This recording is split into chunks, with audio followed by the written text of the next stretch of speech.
Niki kula terangno niki pun surat napa Ar-Rum nggih.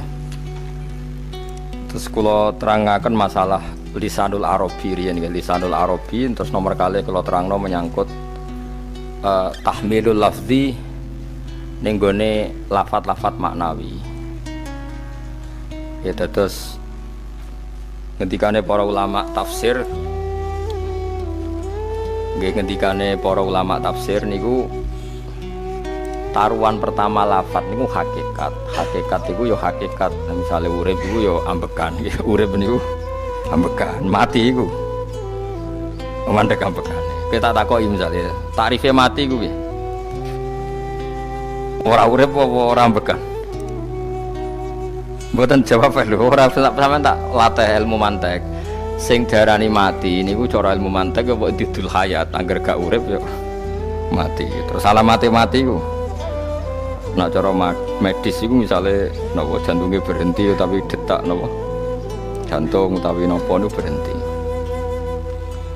Kemudian agama niku ruwono tenan nggih. Agama itu menyisakan satu fakta yang enggak terbantahkan oleh siapapun. Gini niku misalnya begini, sampean saya tanya, orang itu kalau mati itu karena apa? Rohnya dicabut kan? Rohnya dicabut terus disebut mati. Lalu yang mati itu apa? Rohnya apa jasadnya? Jasadnya, karena roh itu maknanya kehidupan atau nyawa. Berarti nyawa itu udah bisa mati karena nyawa itu ada di tubuh kita, ketika diambil kita mati. Berarti roh kita sendiri udah ikut mati. Sehingga orang paling sekuler sekalipun itu akan berpendapat bahwa manusia itu kehidupannya tidak berakhir ketika mati, karena yang mati itu hanya jasad. Sebab itu zaman orang Yahudi, orang Nasrani, orang kafir Mekah pun mengakui kalau roh itu hidup dan itu yang bertanggung jawab. Makanya disebut wa yasalunaka 'anir ruh qulir ruhu min amri rabbi. Jadi niki penting kula aturaken. Sebab niku ora ono mati. Makanya kalau orang tasawuf ditanya, apa mati itu ada? Ya ndak ada. Mau petualangan pengalaman. Cara orang tasawuf, fisik kita ini problem. Gara-gara kita punya fisik, kita jadi goblok. Nganggep duit penting, pangkat penting, terus kenal sampean penting, urip sing ra penting-penting ku cara kita penting. Tapi nanti kita kecewa sekali dengan kehidupan ini, sangat-sangat kecewa. Karena yang kita penting ternyata ndak penting. Misalnya begini, nanti sampean akan tahu makna ayat yang disebut di surat Ar-Rum. Oke, kita goblok dulu ya. Nggih, pokoke latihan goblok sik, engko bar goblok terus pinter. Engko gobloknya gak masalah, sementing ini pokoke latihan sik. Tak jamin ilmu saya ini benar dalam konteks ini. Misalnya ora benar terus ya tahu bener. Sampeyan tak bedhe ya, wong mati iku berarti dicabut rohnya. Terus roh sendiri mati ndak? Ndak. Berarti dalam konteks ini orang yang mati syahid, apalagi para nabi itu mati enggak? Enggak. Sehingga istilahnya Allah, orang yang mati syahid ya tidak mati, para nabi ya tidak mati. Sebetulnya kita pun yang fasik itu ya tidak mati. Cuma karena kita ini rohnya itu mungkin buruk, dikekang oleh malaikat, dipelindes, dipenjara sehingga gak iso berkeliaran. Beda nak para nabi iso jalan-jalan. Mulane masyhur kanjeng Nabi ngendikan ketika beliau mau kapundhut itu, sahabat mau nangis, jare Nabi malah dawe ringan. Malah apik jong aku nak mati jare. Kok gitu ya Rasulullah? Masyhur itu hadisnya itu, hayati khairun lakum wa mamati ya khairul lakum. Aku mati ya apik, urip ya apik. Wa amma hayati fali asunna lakum as-sunnah. Aku nak urip akan mentradisikan satu sunnah yang bisa Anda tiru. Ya sunnah caranya sholat, sunnah caranya zakat, sunnah caranya berperadaban dengan istri, dengan tetangga, macam-macam. Sunnah di sini artinya bukan sunnah madzhab fikih yang wali ane wajib tadi, napa? Perilaku, napa? Perilaku. Terus nak kabudut ya Rasulullah. Ya malah penak aku nak kabudut itu jejer pangeran. Terus delok kowe jare Nabi. Nak kelakuanem apik, aku muji pangeran. Nak kelakuanem elek, wong aku supaya parek pangeran tak jalukno. Mane ndak blekem terusno ae mergo selain is bakat ya ana sing njalukno napa sepuro. Lah prop sakjane kowe lah ya urip Kayak misalnya mati saiki lah yo urip, tapi kan gak duwe hak jalan-jalan. Berarti dulu malaikat terus wow panjang ngono. Mulane sampai butuh napa? Atakoh kubro apa nek cara mriki sing diwacana kulo ping akeh apa sih? Napa cara mriki? Boleh. Enggak cara mriki. Bida, nek cara bahasa kitab iku atakoh. Cara mriki bida. Ben ora mlebu neraka apa ben mlebu swarga? Maksudnya ben ora mlebu neraka ta ben gak mlebu swarga? Lah wong jelas mlebu neraka kok wis divida. Berarti SPD banget nak mlebu neraka. Saking yakine nganti apa?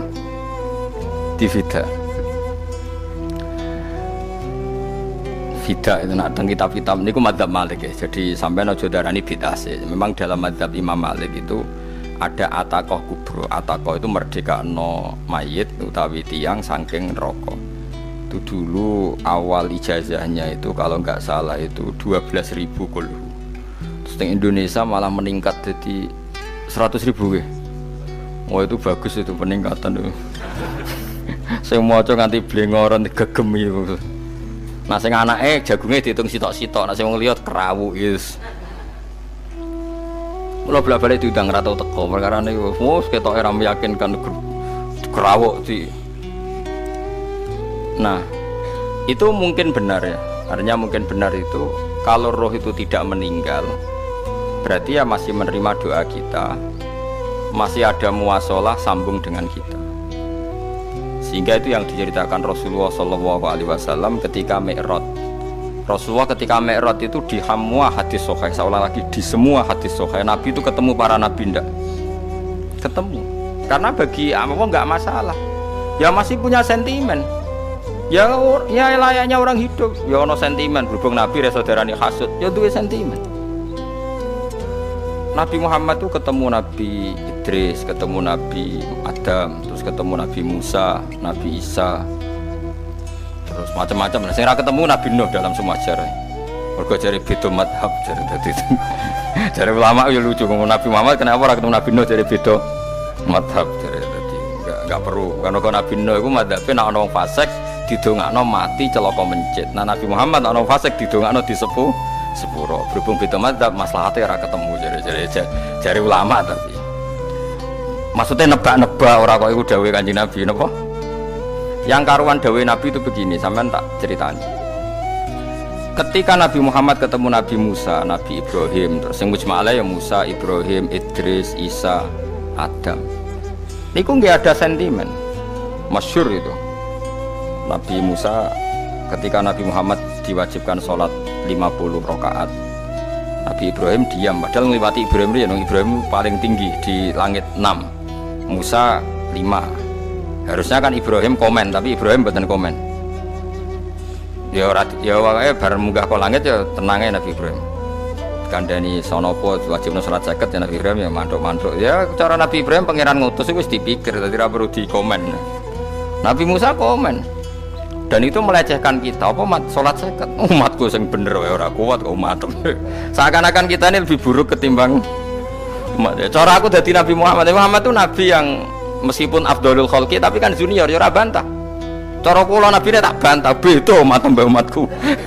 Tapi Nabi Muhammad tuh gak seneng debat tuh karena punya akhlak ya. Cara nabine kuwe ngawur umatku coba padakno. Nabi Musa jelas ngendikan umatku ora kuat apa meneh umat. Seakan-akan kan karena umat dia gak kuat, selainnya pasti lebih gak kuat. Padahal tidak juga. Mulane kula seneng kados saya Itali ini Zainal Abidin, salat sedina 1000 rakaat.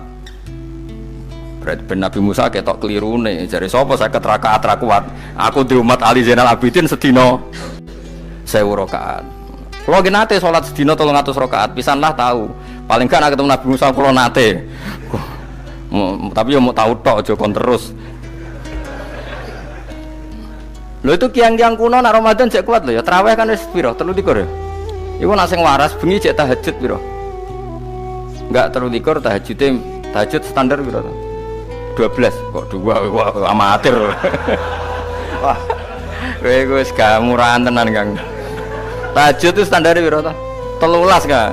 13 itu tahajude 12 witire sita utawa tahajude 10 witire 13. Kabeh riwayat itu 12 Kang. 12 witire sita berarti 13. Berarti telulik gas kayak 20 sik. 20 sampai 13 ya. 33 tambah 17 rakaat. Pinten? Mun 50 kan salat 5 waktu kan 17 rakaat. Engko ana sing rodok kiai kan qobliyah ba'diyah. Asal aja ba'diyah asar lho. Wis nglangkai 50 sembrono Nabi Musa ngeklaim enak wae makanya. Tapi Nabi Muhammad nabi yang baik dene ora mboten kok terus gak terima guys meneng ae no? Itu namanya sentimen. Ya boleh Nabi sentimen boleh, Nabi juga manusia boleh punya sentimen. Akhirnya dituruti nganti 5 waktu berarti kanten pinten 17 rakaat. Nah yang ada sentimen tuh begini, lalu Nabi Musa aku nangis, Nabi Muhammad semedon bisa nangis. Aku ya pengiran mayuki kaya Musa, sing nangis, kowe nangis nok kowe apa? Ya Allah, saya itu tidak mengira ada abdun, ada hambamu yang setelah saya, yang bisa naik kelas di atas saya. Dia tidak terima kelasnya dilewati. Makanya Nabi, ya karena punya roh itu ada sentimen. Orang kayak kowe ono wali kutub ya ben kono wali-wali dhewe, penting aku oleh ngerokok oleh. Kita kan tidak punya sentimen. Itu tidak baik dalam kehidupan orang kok tidak punya sentimen. Makanya Nabi Musa itu terkenal Nabi paling sering mensomasi Nabi Muhammad. Makanya dia ceritanya diulang-ulang di Quran karena dia paling banyak sentimennya. Oh sering gerutu deh. Tapi lucunya pangeranku seneng mbek gerutune Nabi Musa dan itu nggak bisa ditiru. Masyhur itu. Kan ketika dia nggerutu terus gitu ngomong sendiri nggerutu, khiddah itu nggerutu bahasa Arabnya khiddah omongan sing tajem sing nggerutu. Nabi Muhammad tanya sama Jibril, ya Jibril kenapa Allah nggak tersinggung ketika Musa menggerutu terus? Jawab Jibril, huwa ya alamu khiddata, pangeran wis hafal mbek gayane dekne dadi yo dibarno.